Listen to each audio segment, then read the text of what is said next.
Welcome, everybody. I am the Village Elliot, the Oracle of Cleveland, as I'm sometimes also known. I'd like to talk to the United States Congress today. I have a proposal. I'm a Cleveland Browns fan, and I'm still kind of upset that the Cleveland Browns had to move all the way to Baltimore, and it wasn't because the fans wanted the Browns to move to Baltimore. The Baltimore fans didn't want their team to move to become the Indianapolis Colts. That was the agenda of a rich millionaire, or multiple rich millionaires. Had nothing to do with ordinary fans.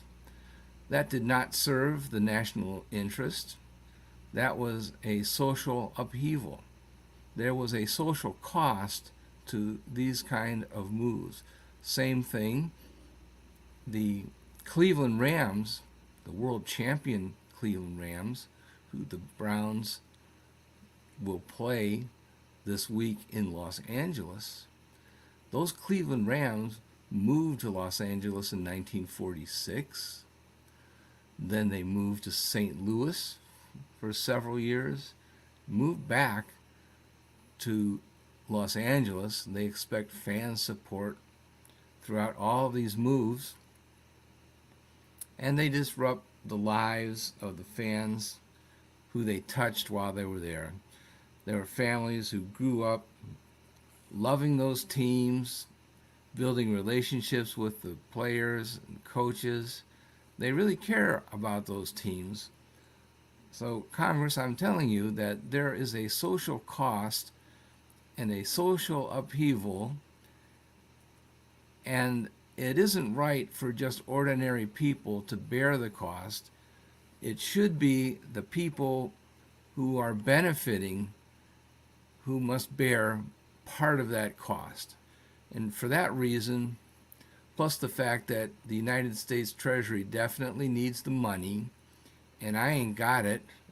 Nobody that I know has enough money to spend taxes at the rate that would actually pay for the debts that are being incurred on a daily basis by the United States of America. So I think there should be a tax on sports franchises that elect to move from one city to another. I don't think they should be allowed to do it. I can see that there could be a benefit when a team moves from, let's say, Boston's Fenway Park to Foxborough, Massachusetts, which isn't that far away, and they got a bigger stadium out of the deal. That kind of makes sense to me. And same with the Jets and the Giants moved to New Jersey because they couldn't figure out where they would locate a football stadium within the city confines of New York. That arguably might have been the right move to serve their market, and it's still driving distance from New York City. I'm not sure that I agree that the Brooklyn Dodgers should have moved to Los Angeles. I'm not sure that the New York Giants should have moved from New York to San Francisco. Those moves, even though they occurred, man, it's been what, almost 80 years?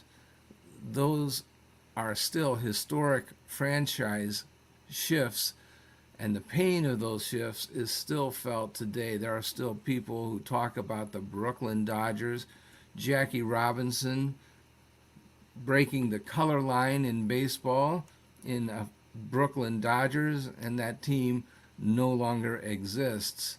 Plus, it doesn't make any sense. The original name of that team was the Trolley Dodgers. There aren't any trolleys in Los Angeles, and there never were. Let's get serious. So, there is a societal damage and penalty that needs to be paid for. And I think that the amount of money that the owners should be responsible for should be pretty hefty.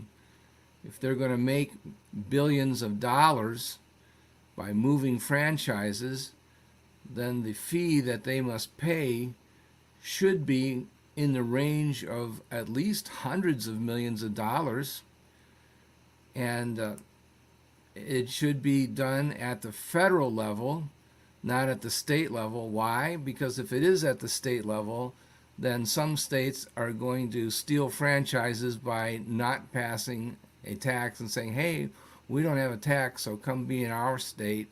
And that will actually increase franchise stealing rather than decreasing it.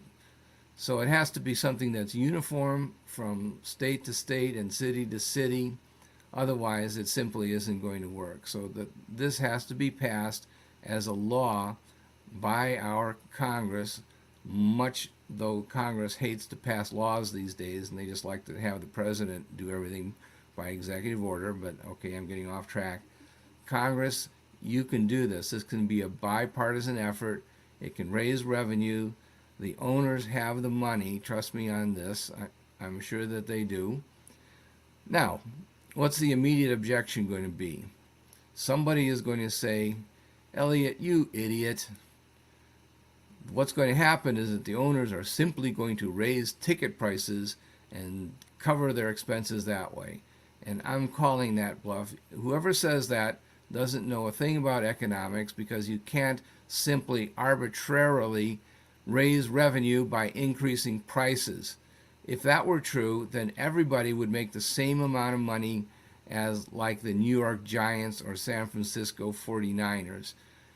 Could Cleveland just raise its ticket prices to the same level as those teams? Well, yes, they could, but people wouldn't fill the stadium, would they? They'd say, man, that's too much money to see the Browns. I'm not sure that we're going to pay that. Let's go to a movie instead. What do you say? So the ticket price is controlled by supply and demand. Hello, supply and demand. It is not the whim of the owner. They cannot dial up whatever revenue they want. So don't tell me that they're going to just increase the ticket price in order to compensate for whatever tax is placed upon them by the United States Congress. That is not true. That is so not true.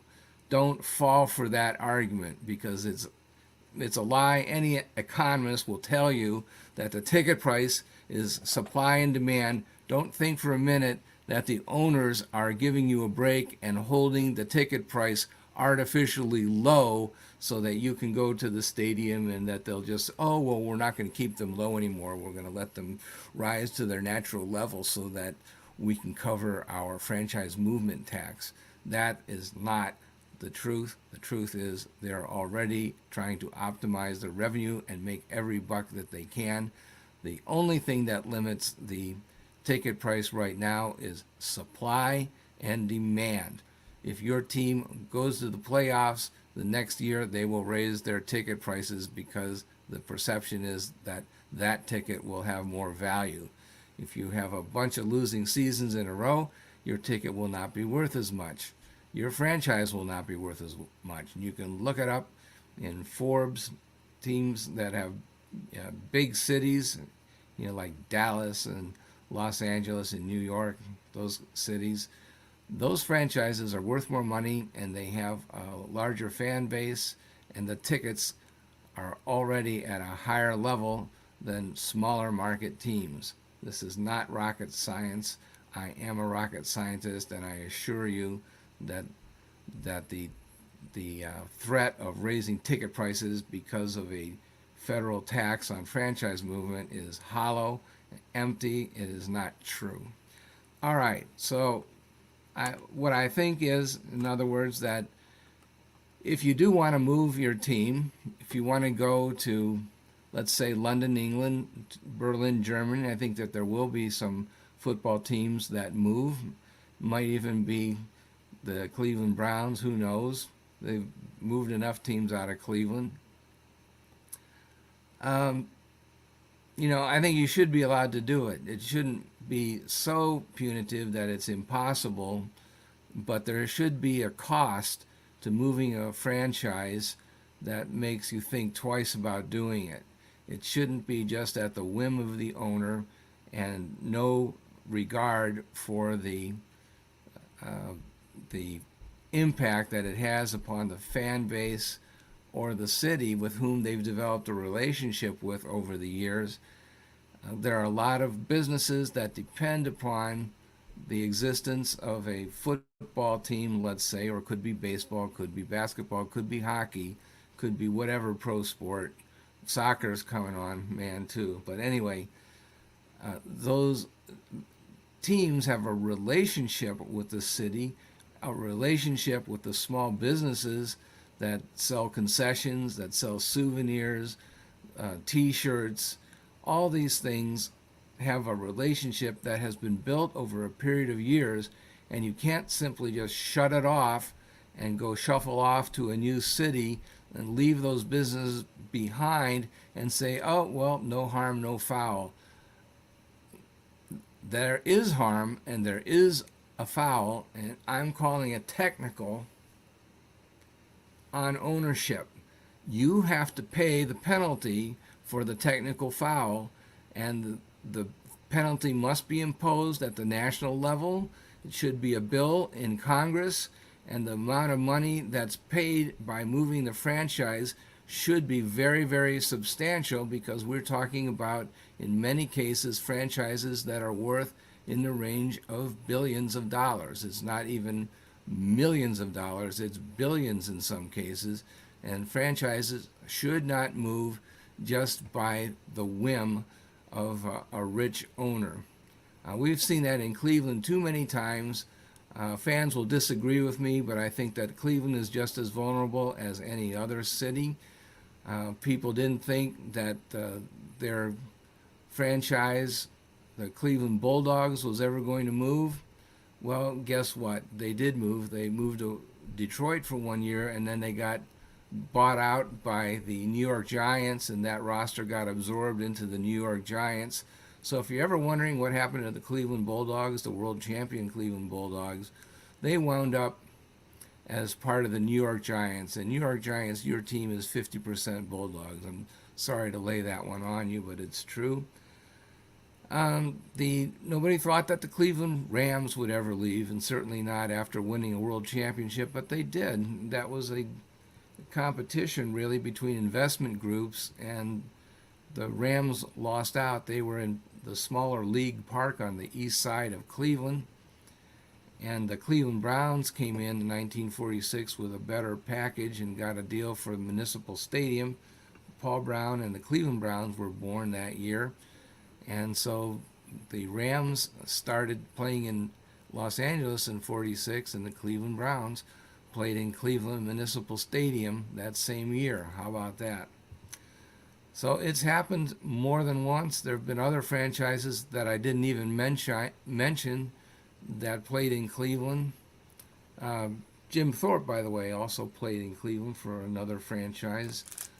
That was not related to the baseball team, but it carried the name Cleveland Indians because 3 of its members really were Native Americans. Jim Thorpe played most of his career in Canton, but he also played in Cleveland 1 year near the end of his career, and played 2 more years out of a small town in Marion, Ohio. But you didn't know that.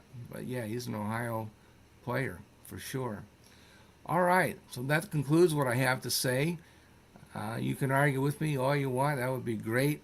But let's pass this on to members of Congress. I'm asking every football fan that cares about their team to send this to their congressperson. Let them know that this is a good idea, that they need to pass some legislation. I don't think it should prohibit the movement of franchises, but it should definitely inhibit movement of franchises, make the owners think twice before they really decide to do it. This is something that we've got to slow down. We would like to build relationships with the franchises that inhabit our town and not have these things be dashed to pieces. I don't want to have anybody else's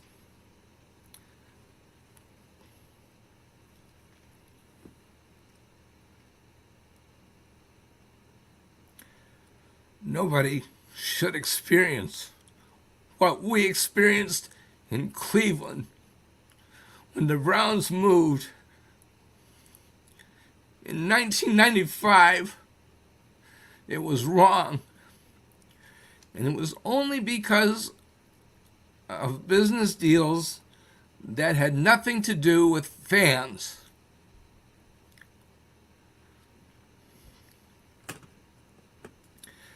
That concludes what I had to say.